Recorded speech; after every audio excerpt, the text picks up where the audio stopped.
Pain మేనేజ్మెంట్లో మాత్రము మన దాంట్లో సర్జరీ ఏం లేదు కాబట్టి మేము చేసేది ఏంటంటే ఎగ్జోజోమ్స్ ఇంజెక్షన్ ఉంటుంది. It's a kind of superior than stem cell, almost like 100 times more effective than stem cells అని చెప్పుకోవచ్చు ఎగ్జోజోమ్స్. అండ్ వీటితో పాటు వీడు ఇంట్రాఆర్టికులర్ ఓజోన్ ఇంజెక్షన్. సో ఈ ఓజోన్ ఆర్థ్రోడయాసిస్ అంటాం. సో దీంట్లో భాగంగా ఏం చేస్తామంటే జాయింట్ క్యాప్సుల్లోకి మనం నీడిల్ ద్వారా ఓజోన్ గ్యాస్ తోటి జాయింట్ని ఆర్థ్రోడయాసిస్ అంటే గ్యాస్ తోటి దాన్ని సపరేట్ చేయడం. సో సపరేట్ చేసినప్పుడు లోపల ఆక్సిజన్ అనేది సర్క్యులేట్ అవ్వడం.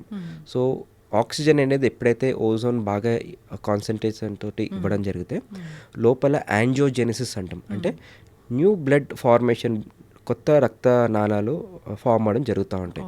సో బ్లడ్ సరఫరా ఇంక్రీజ్ అవుతుంది, మూమెంట్ ఇంక్రీజ్ అవుతుంది, సో పెయిన్ కూడా స్లోలీ తగ్గుతూ ఉంటుంది అన్నమాట.